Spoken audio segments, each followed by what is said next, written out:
Hi welcome to village Siri cooking. ఈ ఛానల్ని ఆదరించిన ప్రతి ఒక్కరికి మా హృదయపూర్వక నమస్కారములు. ఇవాళ చాలా మంచి రెసిపీతో మీ ముందుకు వచ్చాను. చాలా బాగుంది. బెండకాయ కర్రీ ఈ విధంగా చేయండి, సూపర్ టేస్టీగా ఉందండి. తిన్న తర్వాత మీరే అంటారు చాలా అంటే చాలా బాగుందని. కానీ ప్రతి దాంట్లో కూడా ఇది సూపర్ టేస్టీగా ఉందండి. వేడివేడి అన్నంలోకైనా చపాతీలోకైనా ఇలా ప్రతి దానిలోకి చాలా బాగుంది. ఈ విధంగా ఖచ్చితంగా చేయండి.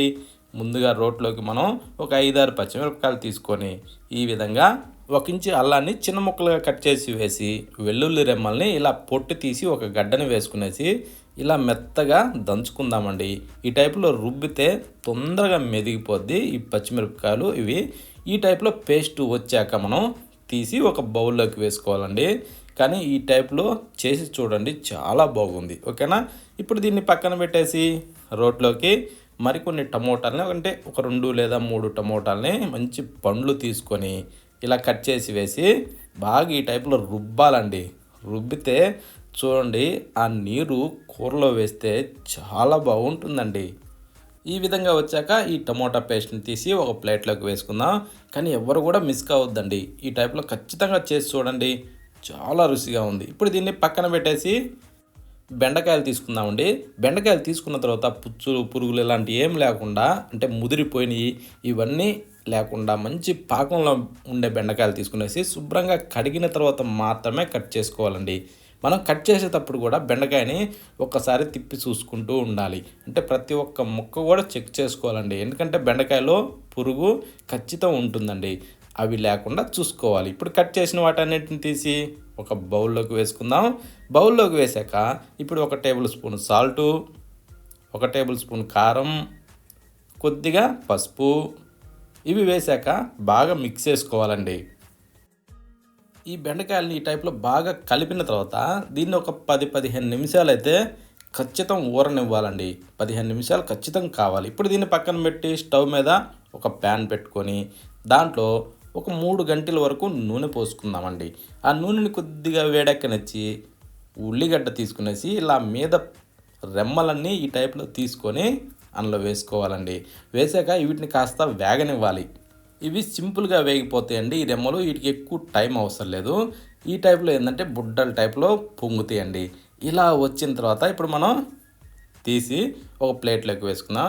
కానీ వీటి టేస్ట్ మాత్రం చాలా బాగుంటుంది ఈ టైప్లో తింటుంటే. ఇప్పుడు ఇవన్నీ తీసి ప్లేట్లో వేసి పక్కన పెట్టి అదే నూనెలో మనం ఊరబెట్టిన బెండకాయలు ఉన్నాయి కదా, ఆ బెండకాయ దబ్బలన్నీ దాంట్లో వేసుకునేసి ఇలా కలుపుతూ సన్న మంట మీద దీంట్లో ఉండే బంక, అంటే జిగురు పోయేదాకా మనం వేగనివ్వాలి.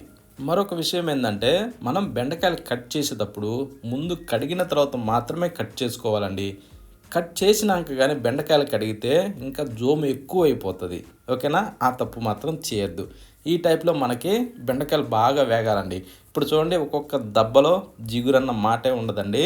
ఓకేనా? ఈ టైప్ చేయండి, సూపర్గా ఉంటుందండి. ఇప్పుడు ఇవన్నీ తీసి ప్లేట్లో వేసాక కాసేపు ఈ ప్లేట్ని పక్కన పెట్టేసి సేమ్ అదే నూనెలో 1 టేబుల్ స్పూన్ వచ్చేసి జీలకర్ర వేసుకొని ఉల్లిగడ్డని చిన్న ముక్కలుగా కట్ చేసి వేసి రోట్లో దంచిన పచ్చిమిరపకాయల పేస్ట్ని దాంట్లో వేసేసేయాలి.